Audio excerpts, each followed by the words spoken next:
Mathioli Charanam, Jai Nandalala. Today, our favorite topic, Lord Ganesha. I couldn't wait to actually start this. I really couldn't wait. This is one of those deities that bring a smile to our face instantly. Even the thought of him brings a smile. From a kid to an veteran or senior citizen, they have to smile when they think about Lord Ganesha. They smile. Something about that face, right? That pleasant face of his.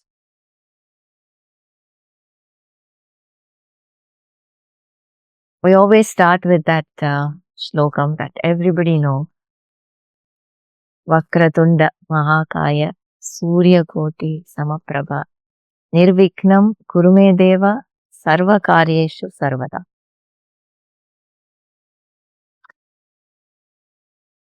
Let me explain the words.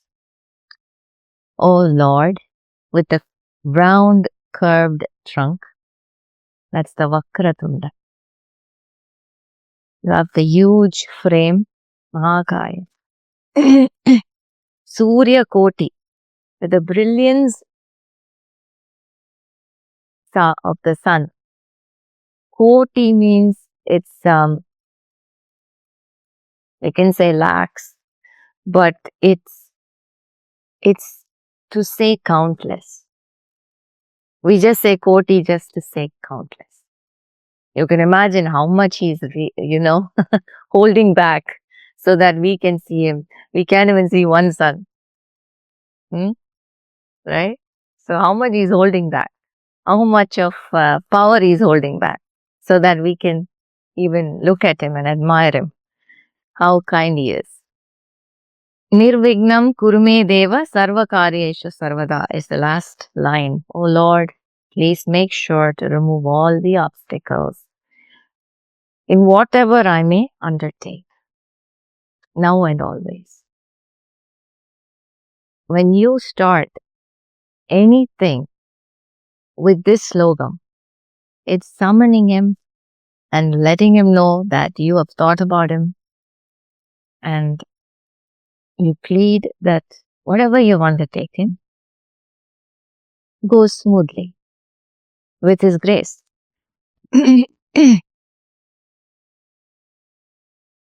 This also makes us humble, right? We're thinking about him. Before we take up anything, we're thinking about him. So it makes us very humble. It's not like we are thinking, oh, I can do this. Many of us do that, right? There are just a few deities like this that bring joy to us.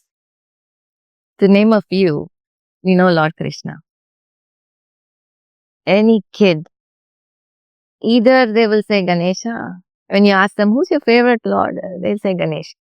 Some will say Lord Krishna. That's there, very, not much, but Hanuman and Lord Ganesha really take up the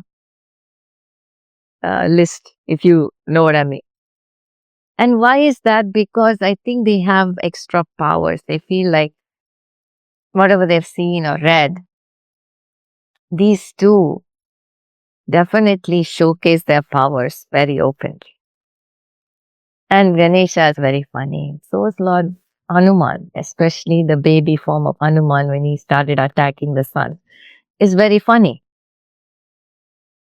Thinking it was a mango, wanted to eat it up. So these things, and of course, because the Hanuman flies, right? Like Superman and Spider-Man. So kids really love Hanuman. And the Lord Ganesha. Lord Ganesha also has his powers. All his stories are funny, makes kids laugh. He's the favorite among all the kids.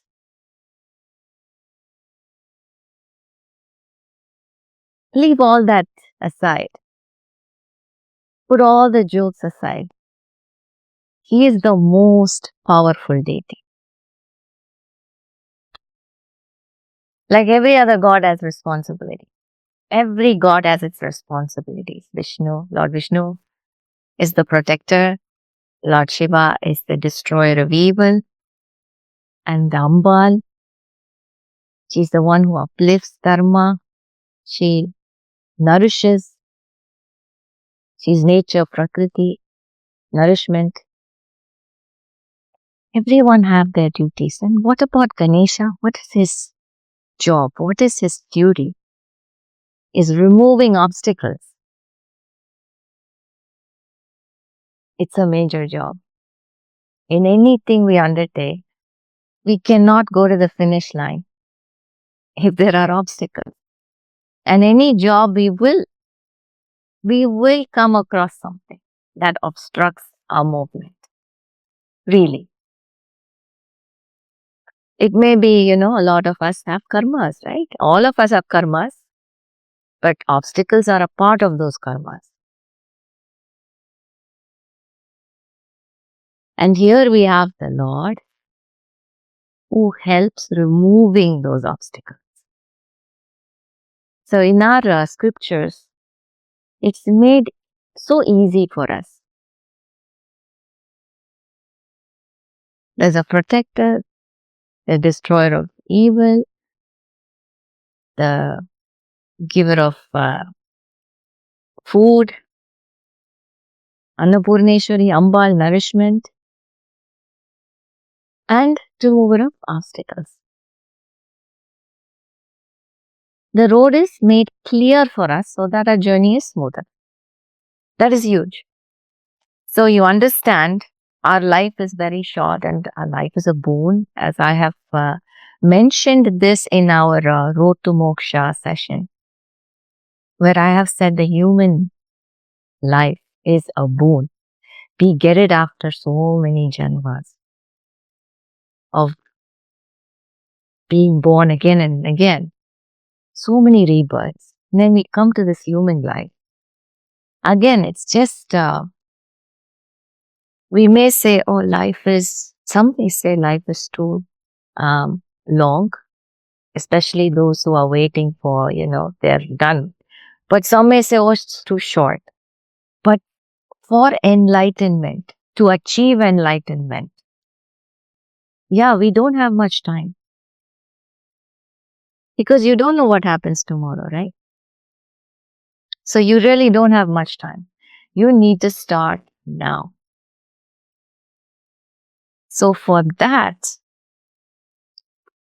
Ganesha is there, Lord Ganesha is there to remove the obstacles that may hinder in our path, cause hindrance, cause delays.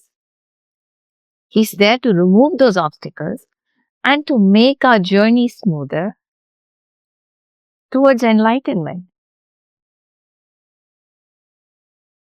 Think about it. If he's not there, we're going to waste time trying to figure out how to get rid of those obstacles ourselves.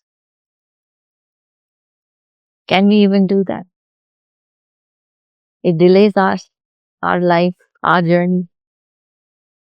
So with him beside us, the job is much easier. He gives us more time. We pray to him, the obstacle is gone. Now, we serve him. The time we received, we serve him. That saved time is to serve him more, to do more service for him, to do more penance to him, and to complete our duties. We've come here to finish our duties. That has to be done. Not to sit and sulk, not to sit and complain. The time is precious. So this Lord, removing the obstacles and making our path more smoother, is giving us time to polish ourselves. Now we have no excuse. So he's the biggest boon for Kali Yuga. The Lord of Kali Yuga is what Mahabharata said, Lord Ganesha. It's pretty clear why, right? So that we don't sit and get distracted. Nowadays, a lot of distractions are there. Technology has made it such that we can easily get distracted. You go, okay, you want to do some browsing, you have something in mind, you want to get some information, you go there, but you go somewhere else. That's happened so many times, and I know everyone can relate to it. And then you're thinking, why did I even take my phone? Or why did I even, switch on the device? Oh, I wanted to. Then it comes back. But then we have wasted maybe an hour or two.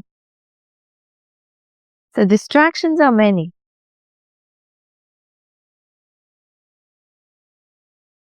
Distractions are also obstacles. So when we think of Lord Ganesha, those distractions are also, you're going to be deleting those distractions. So we all hold on to him tight. That's the only way. Hold on to this deity. Like Ambal told me, Kaila Purchuko. Avara. That is what she said. We're all familiar with Ganesha's birth. It's the most, I think, fascinating stories. How much ever I relate the story of his, it's more and more we learn from it. It's like Mambram Chaparamari, you never get fed up.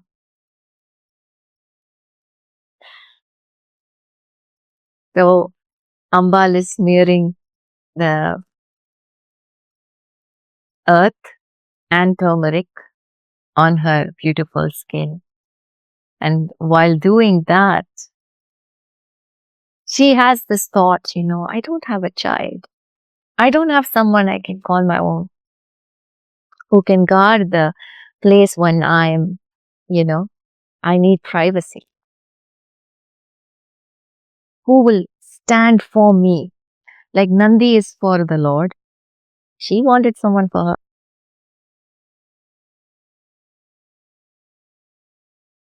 Who will do anything? Like, Amma solita. Ache. That's it, There's no question. So, well, Nandi can't do that. Nandi won't do that, right? Can you imagine Nandi doing that? Amma solita. Appating cater, and I will do, right? That is how Nandi is. But I will ask Appa also and do. I will ask the dad also and do is what Nandi is. But she wanted someone who will listen to her. There is no questions after. So she created this little boy with her turmeric and mud earth. So the combination of that turmeric and mud, she created this little boy and breathed life into him. She gave it prana. Now the child prostrates, takes her blessings, and she says, go and guard the door. I'm going to take my bath. I'm going to finish my bath. So he goes out and guards the door. Like she said. Now she has taken that job very seriously. Now is the entrance of our dear Lord. He always vanishes whenever he wants and he'll come whenever he wants. That is how he is. So he's returning from his meditative state and all his ganas are also coming with him. Nandi. They're all returning. We see this little boy. Who is he? So the Lord says, this small guy, just move aside. I have to go inside my place. Little fellow, So he's like, who are you? So this little boy does not recognize the Lord.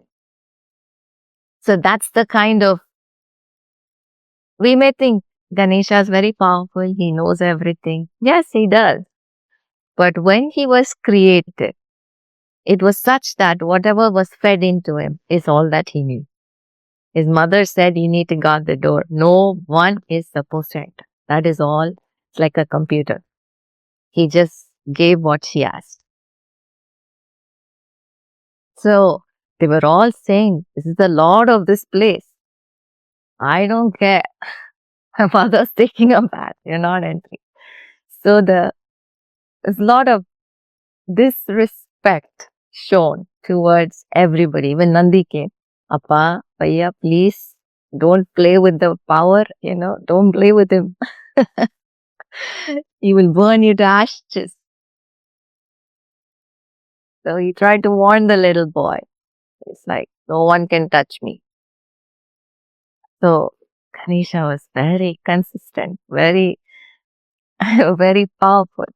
Now, before we go into the details of what happens next, which we already know, I'm going to rewind a bit because we know that Lord Shiva gets angry and cuts off Lord Ganesha's, the little boy's head, right? Because they did try to persuade him. They couldn't. He was an angry little boy and he was very disrespectful. So that made the Lord very angry and he had to do what he had to do. Had no other go but to do what he did. Why did he cut off the head? We all think, right? Wouldn't he have known? I mean, it's a little boy. Wouldn't he know? There's a story about that. There were two Rakshasas, Mali and Sumali. They were very devoted to Lord Shiva. Now, all the Asuras are big devotees of Lord Shiva, which we all are familiar. And of course, their atrocities were going beyond, bearable limit that Lord Surya decided to end it on his own. So he went to confront them, literally to fight them and kill them. So Lord Shiva came to know and he wants Lord Surya, "Don't do that. Give it time. I will take care of it." Even though Lord Shiva warned him, in spite of that, Lord Surya went and he attacked the Asura. So there was no other go but to come and save his devotees, which the Lord did. Lord Shiva went and protected Mali and Sumali and attacked Lord Surya. Because Lord Surya did not listen to Lord Shiva. Because there is a reason for this. There is a reason. Because these Asuras, later on, if they die now, Ravana wouldn't have asked. Because Sumali is Ravana's grandfather. So it's all needed. So because of that, he didn't allow Lord Surya to attack them. Because that would stop the whole sequence of events later. You understand? So Lord Shiva had to intervene and he attacked Lord Surya. He struck him with his trident and Lord Surya fell to the ground. Surya Dev was on the ground and Surya Dev's father, obviously when the son is in trouble, the father will come to him. Sage Kashyapa came and he was very angry.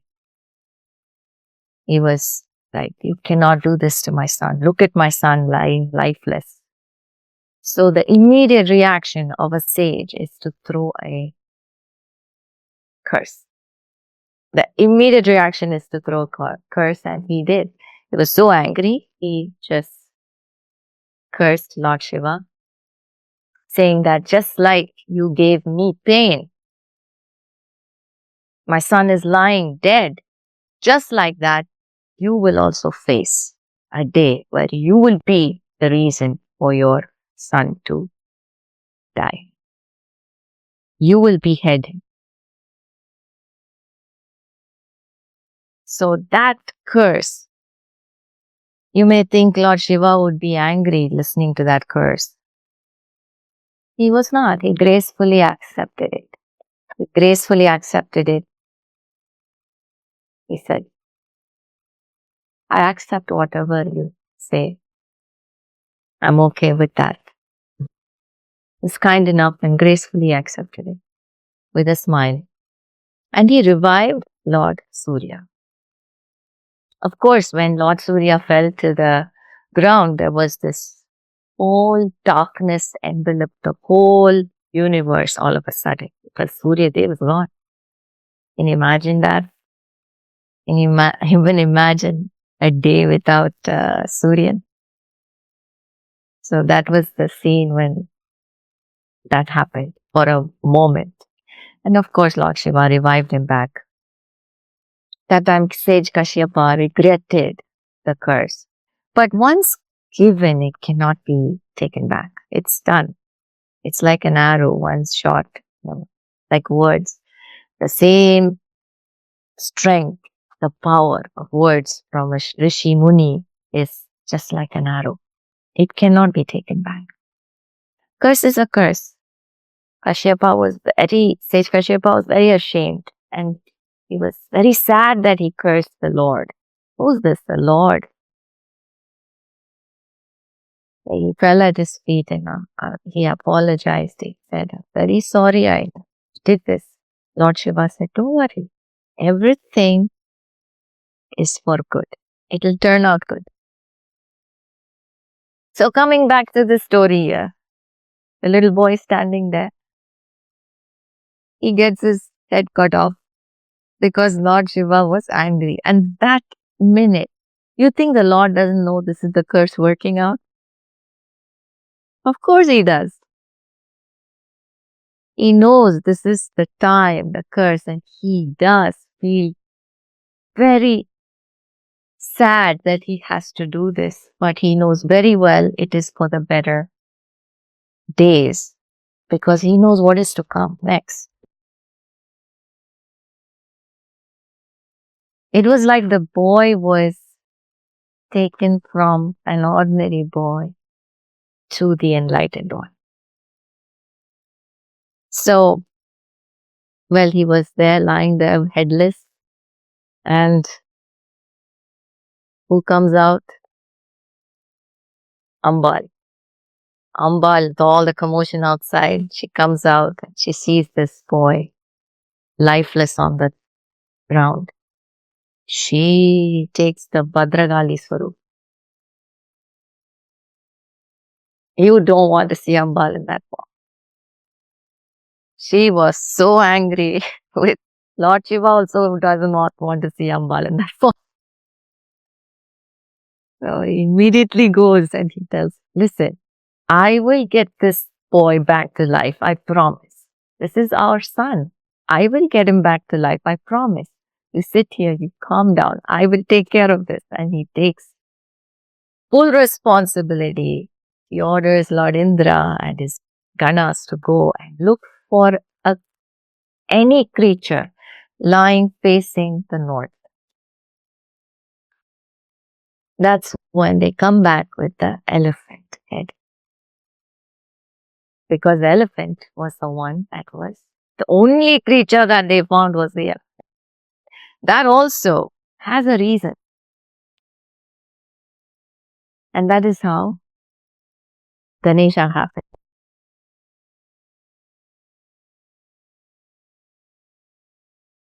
Why elephant head, we may ask? Why elephant head?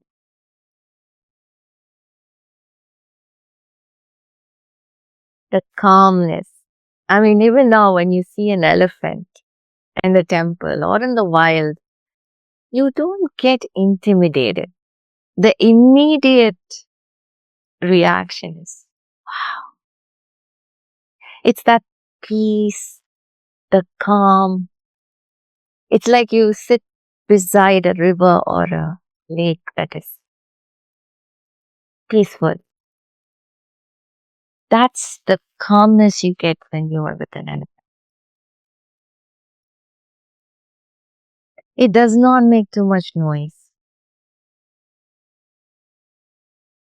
It's very calm. To a big, majestic giant, its calmness is,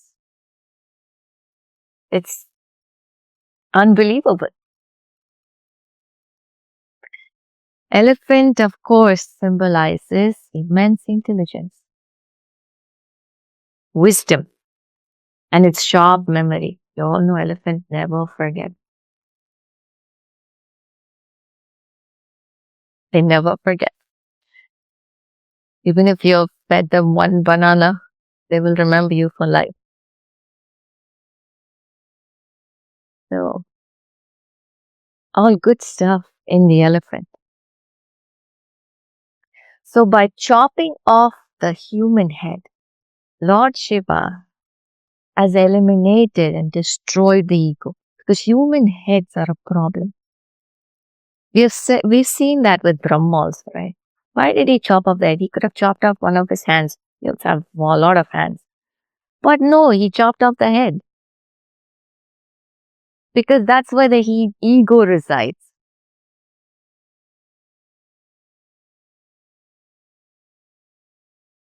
So chopping off the head symbolizes destruction of ego. That was just gone immediately. And then, replacing it with this elephant head. So key. Replaced with wisdom, intelligence, and humility, which the boy lacked.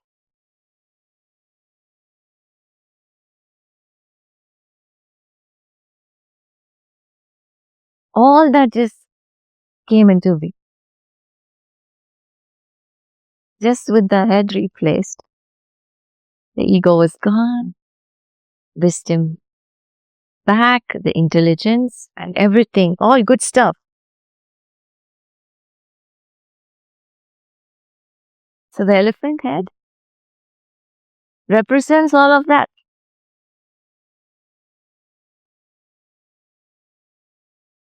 When we see Lord Ganesha, he has these huge ears. We've always seen, stating that he listens to everything. Even the elephant, it's a good listener. Most of the time, it goes with how the strength of its ears in the wild. It can hear miles away. The Lord Ganesha is the same. Can listen to everything, whether we say it or not. Even what we think, he can hear it. My son is not calling me. My daughter does not care for me. My in-laws are mean to me.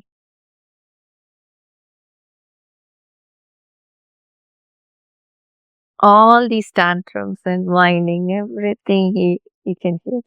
My wife is a pain. My husband is a pain. All this he can hear. That is why it's even called like that, Shurpa. He's like, whatever's not needed, he gets rid of it, doesn't store it. And those small eyes, those dainty eyes, angled so beautifully. So much focus and concentration. So when you go there to see him, he's focused on you, whether you are not, or you are or you're not. He is focused on you.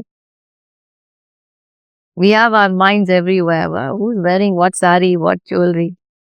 When we go to the temple, it's not just we see the deity, right? We see other things too.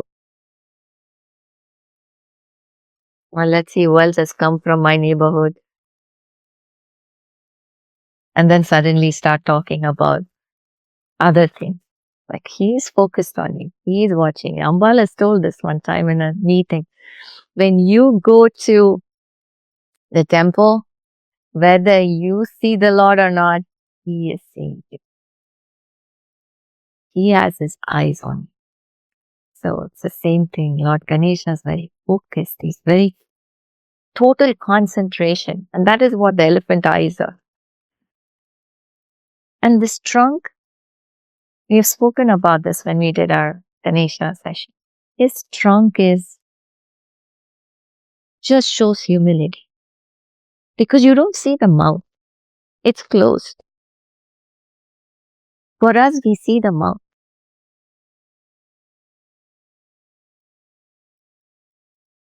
It's always like this, The mouth is underneath there somewhere. Humility, so much intelligence, so much wisdom, but humble.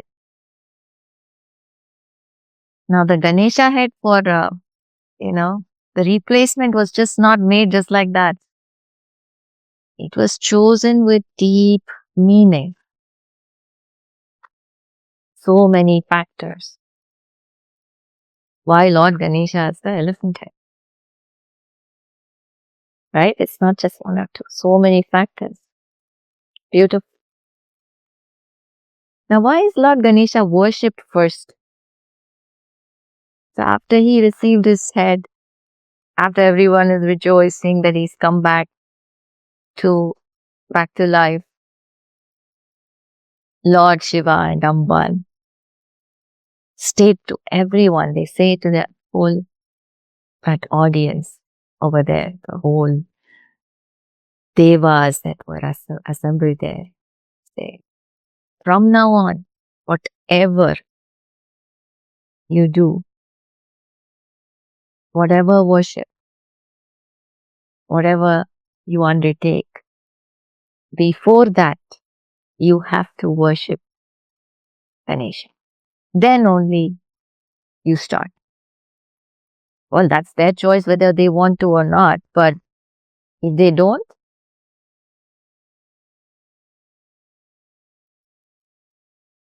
you know what they'll face, right? You cannot start anything without giving prayers to him. You cannot. So, this is the law. This was the rule, given out by the Lord and the Goddess, and it's been followed even by them. Even if they don't think about him, he reminds them, hey, you didn't think about me. So it's for everyone. So his favorite food, we all know, is modakam. That is his favorite food. And believe it or not, modakam is mentioned in Mahabharata and Ramayana. So you'll find modakam mentioned in those stories in the puranas. Modak means in Sanskrit happiness, joy. And the shape of the modak itself is like a closed lotus. If you pay attention to it, it looks like a closed lotus. It's so many things, It's like when you offer it to Ganesha, you're seeking for wisdom and spiritual enlightenment. Also, it has sweet and salt in it. So the outer layer is salt and then sweet inside. It kind of tells us how life is. It's not always sweet. It's both a mixture. Salty times and sweet times. But we have to enjoy. When we eat modak, we don't think about all this. No, we just put it in our mouth and munch it. The outer white covering of a modakam also represents the material world. Alright? While the inner sweet filling symbolizes the spiritual joy found within. Yeah, how much meaning is for a modak when we eat, we don't think about all this, right? We don't. Just padakkannu ulla poidum. That's how sweet, and no wonder he likes it too. So you have to break through that white filling to get to the sweet part. So the material world, you break through that to get to the blissful state inside. That is what he is holding, and he's reminding us, but we only see the modak, we don't see the meaning behind it. Why is he holding it in his hand? Yeah, one part of it, he loves it.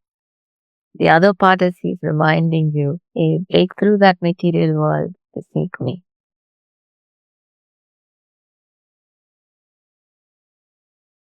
Lord Ganesha is typically seen holding an axe.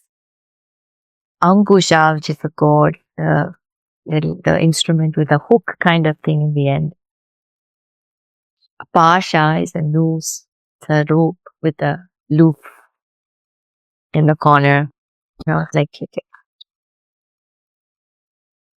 just hold and attach it to us and pull us towards him. That is the rope.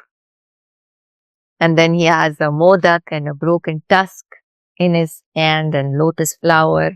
All these are things that you find in different forms of Ganesha. Abhayahastam. Now we see that hook thing, The hook thing is mostly to steer devotees in the right direction. Once we have taken him as our Lord, once we have taken him as our dear deity, this Ishtadeva, they say, right? Then he takes his responsibilities very seriously. When we go off route, he will pull us back. You'll get one back. You'll know it.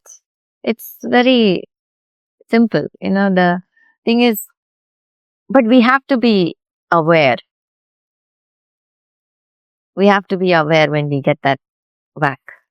That, oh, I got the whack because of this. We can be in a trance land,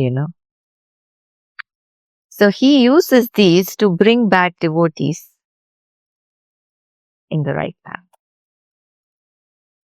So Modakam is like a reward of spiritual practice. It's like a reward. This is what you get when you come to me. That is the blissful state, the sweet state, where you'll always be happy, the enlightened state. It only comes from a disciplined life, and self-realization. It's not easy, but it comes slowly, baby steps. And that is why he's there to help us. Now let's know more about that little mouse he has inside. How did that come to be? There's a story of a Gandharva named Krauncha. Now he was cursed by a rishi, and the curse was that he will turn into a giant-sized mouse and he will, just do random crazy things. That was the curse. Poor Gandharva, he was not like that. But the curse made him into this giant mouse, doing a lot of atrocities, going into rishis, Gurukulam, and causing a lot of destruction, throwing things around, damaging their everything, the fields and all that. So it was a chaos. And of course, the rishis summoned Lord Ganesha. They requested Lord Ganesha to help. He came and he used that noose I was talking about, right? Just the noose he needed for this mouse. Giant mouse, but he just needed the noose. He just threw that, like the wild, wild west, which we know now. Kind of gives you the idea. He threw that and he caught him and he pulled him towards him. He could not get off of that noose. So it was just a rope. But Ganesha's rope is not a rope. It's powerful. Whatever that is made of, only he knows. He could not get his head off of it. He could not free himself out of it. So no other option but to fall at the Lord's feet and ask for forgiveness, which he did. Ganesha was like, I cannot leave you just like that. No, Swami, I'm very sorry. Please, this is because of a curse I received. I'm very sorry. And all that. No, no, unless you tell me you'll become my Vahana, I won't leave. That is a boon. The mouse was like, are you serious? That's the best thing I can even get. But was in tears. The Gandharva was in tears, saying, yes, Swami, I will be happy to be your Vahana. This we have seen in many, many, many stories that we have done in the past, where Lord Vishnu, this is exactly how he did to Garudan also. And it's amazing. It's amazing. Even the Vahanam of Devi, the lion, was an Asura. So we've seen this continuously. Even the peacock for Murugan. Beautiful how the Lord is so kind. Once asked for forgiveness, they give a boon. So beautiful. Now, praying to Lord Ganesha, now that is how the mouse happened. Okay, that's the story. So praying to Lord Ganesha is like praying to both Lord Shiva and Parvati. How, you may ask? Parvati used her energy and breathed life into the molded figure that she created, right? Of the little boy. Now, when he was again revived by Lord Shiva, Lord Shiva breathed life into. So it has both the energies. His body has both Ambal's and Shivan's energy. They both have put their energy and revived this little boy for us. And that is why he's this powerful being. So he has the energy of the two most powerful deities altogether. So praying to him is like praying to both Ambal and Shiva together. So he kind of represents both of them. He's also like Ardhanarishwar. Because the side, due to the same reason, one reason being what I just stated, and the other is because he breaks one of his tusks. So the side that has no tusk, the left side, represents Shakti, and the other side that has the tusk represents the Lord. So again, he is like Ardhanarishwar. Again, very similar to his parents.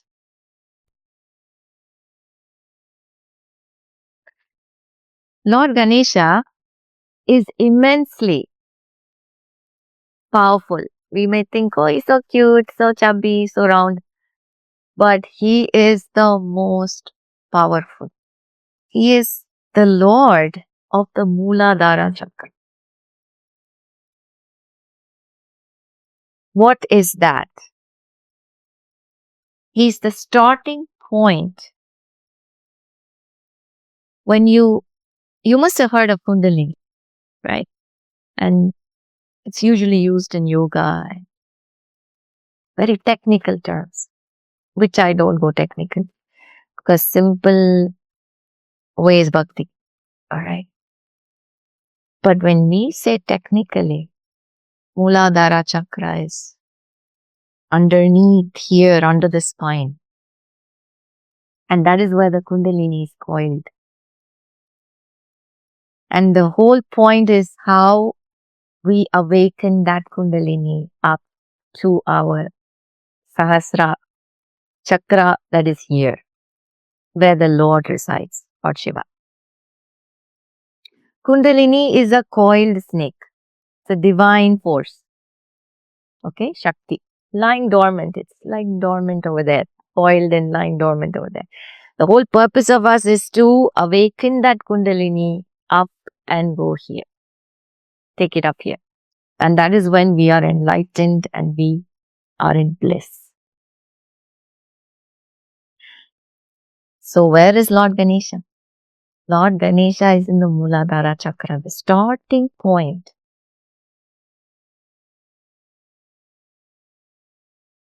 So he is there along with that Kundalini. Kundalini is the coil snake or the Shakti force. So the mother and son are together.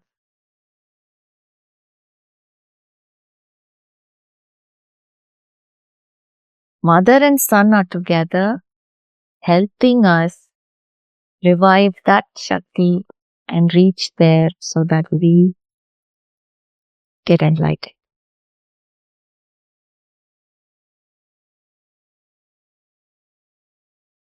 So he is the deity of the root chakra. So the starting of the journey, he's sitting there.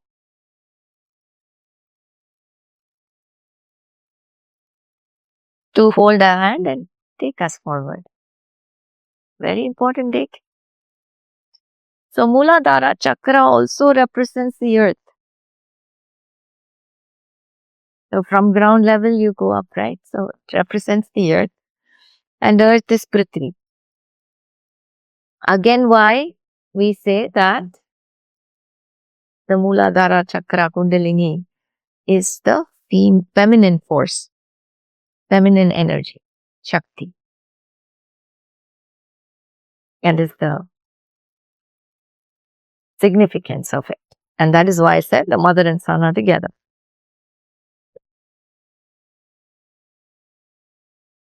People, of course, a lot of devotees we know, we have read about and we have spoken about Nayanmars who had no knowledge of this Kundalini chakra and all.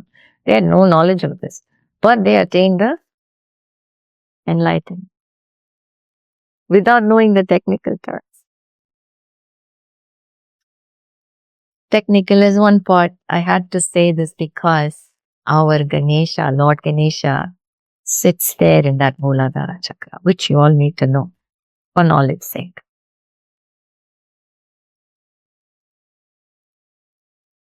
So since Parvati created Lord Ganesha with the mud and turmeric, it's very auspicious for us also to do the same, which we still continue, right? Before any puja, we do that turmeric Ganesha. That is for any puja. But for Ganesha Chaturthi, if we still maintain the same way of making Ganesha with that little mud and turmeric, it's very auspicious. What happens when we make it ourselves, when we mold it ourselves? We feel as if a motherly love kind of develops. It's our child immediate. You know how many people do that and then they form this close connection and attachment that when he has to be, let go after the third or the fifth or seventh or 10th days, they cry. It's like their child is leaving. The whole family will sit and cry. Oh, Ganesha's leaving. And I've seen that. It's pretty cute, but it happens. So because the whole family sits together and makes it. They mold this beautiful figure together. And they form this attachment. They feed it every day. They make his favorite food, modakams and laddus and sweets, all kind of sweets, and forms a relationship, a connection. So they don't want to let him go after that. So the motherly affection kind of, happens to everyone. But it's very auspicious to make the Ganesha ourselves and then go and immerse it. Because again, it's the same thing that we are taking from the goddess herself.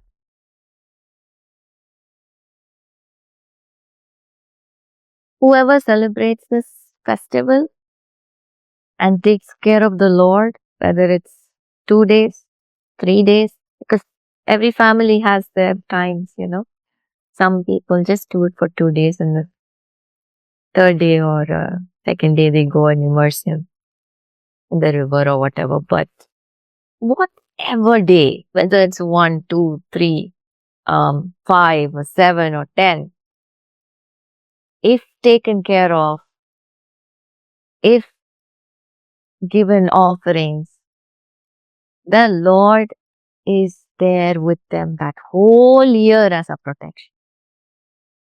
He never forgets. He is one Lord that is so kind that who does that? Even a guest comes home and we take care of him for one day, he won't remember us. A lot of people think they're entitled.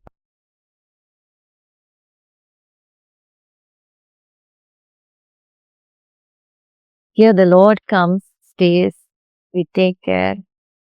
He will stay with us the whole year till he comes back again. That aura, that blessing, that grace will always be with that family the whole year, protecting them, giving them grace. You took care of me. Now I'll take care of you. That kind of. So many forms of Ganesha. So many forms of Ganesha. It's like 32 forms, some symbolizing different aspects of his character and abilities. So many forms are there. Each manifestation from playful, childlike Bala Ganapati to the ferocious, strong, like Heramba Ganapati. Heramba Ganapati is like the protector of the weak. He's like a warrior. He rides a lion, 5 heads, 5 representing the Panchabhutams, 5 elements, 10 hands carrying various weapons. And this powerful deity is particularly significant in Tantric worship. So we see so much variation, right? Like Bala Ganapati is what we know. The one we make, right? Every Ganesha Chaturthi, if we mold a Ganesha, it's a Bala Ganapati. It's sweet. He's only holding a sweet. That's all he is. He has no weapons in his hand. That is a Bala Ganapati. Now this Heramba Ganapati is very similar to Durga. Very similar to Durga. So his mother and son have same aspects.